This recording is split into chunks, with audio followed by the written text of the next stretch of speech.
right, before we get into the main part of the course, I just want to talk a little bit about the spine. Even if you don't necessarily have back discomfort or back issues, it's good to have some sense of how much the shape of the spine can affect pretty much everything that we're trying to work with. And it's interesting to me, and maybe I'm just not as widely read as I could be, but it seems to me that with so many approaches with exercise or therapeutic approaches or whatever involving problems with the shoulder mobility or hip mobility, that what the spine is doing is often left out of the conversation, even though where its shape is has everything to do with where the the upper body and the lower body are relative to the trunk. So without going too crazy with trying to understand all of this, just having a sense of how much your own spinal shape, particularly the thoracic part of the spine, can be affecting movement at the shoulders and or movement at the hips. So just a sort of hopefully brief tutorial of the spine if you're not real familiar with this structure, which is movement-wise, we could consider it to be a singular structure, but obviously it's 24 separate bones. And we can look at them in groups of 3 in terms of general movement and direction of the curvature. So you have 7 cervical vertebrae. These are the vertebrae of the neck. And if you were to get close enough to this, or you can look this up online too, like the group of 7 vertebrae at the neck have a particular shape, and how their joints articulate relative to each other are unique to the cervical vertebrae. And then you have 12, as the curve moves in this direction, 12 thoracic vertebrae, and these are the bones that your ribs are attached to. This spine is very not curvy, but it's not the greatest demonstration, but we will work with it as best we can. But you can see how the ribs, each rib in the back is attached to a bone here. And then you have the 5 lumbar at the base. So these are the big chunky bones at the base of the spine. And they have their own curve, collective curve and movement. So one of the things that I find often and also experience for myself is how much immobility and rigidity goes on in these 12 vertebrae, the thoracic spine. Largely the reason for this is because in our modern lifestyles, we don't do a lot of movement that would be keeping this whole area mobile.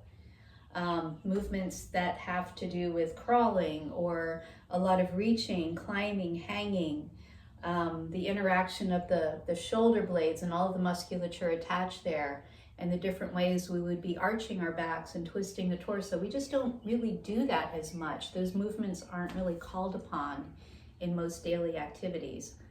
A lot of the ones we will be looking at today can be worked in organically, but this overhead reaching, pulling, hanging, climbing movements don't really come in unless you specifically do them. Combined with how much of our activities involve head forward postures.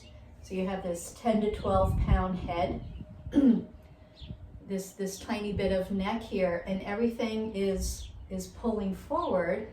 We're going to get into this a little bit so you can feel for yourself how this works in you.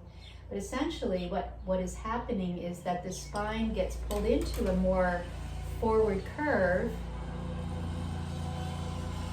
in the absence of movements that would be balancing that, but also all of this tissue. We have to remember that there's muscles all along the spine on either side. There's muscles that go to the shoulder blades, up to the head. They always start mowing when I turn the camera on. And it's functioning like the muscles are stretching, but they're also tightening up under the force load of the head and the upper body within gravity. It's like your back muscles are trying to prevent your head from dropping to your chest.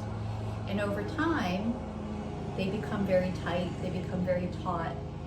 And then even if you wanted to extend the spine, your vertebrae in this section are being held in this curved position.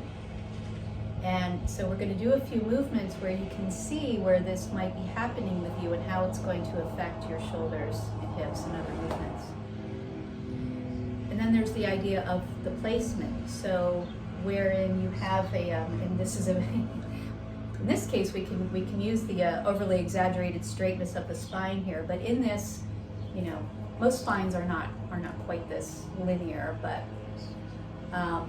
suffice it to say that with a aligned spine, the shoulder girdle, which I'm calling this whole upper part of the scapula, the upper arms, the clavicle, you know, the head is centered over the upper body, this upper body, the shoulder girdle, and the front axils, the center point of orientation of your arm is going to be in line with the side of the body, and then same with the hip joints are going to be in line with the side of the body.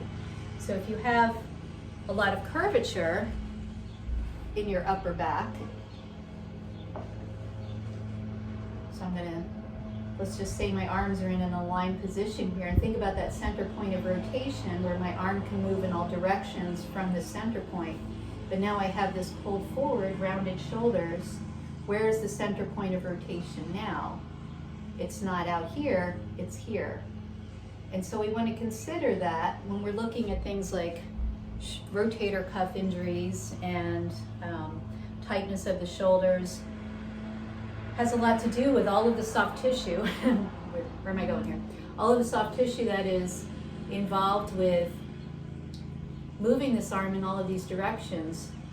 The muscles on the back end are stretched and pulled forward, and the muscles on the front are pulled into a contractive position. So we are kind of locked in this place, but our spine is also placing our upper bodies out in front to begin with. So any movement of our arms is already, you know, our ranges of motions are more out here as opposed to center. All right. You gotta love farm country. All right, so hopefully that gives you a little bit of an idea of why we're gonna start talking about the spine first, and then we're gonna move out from there.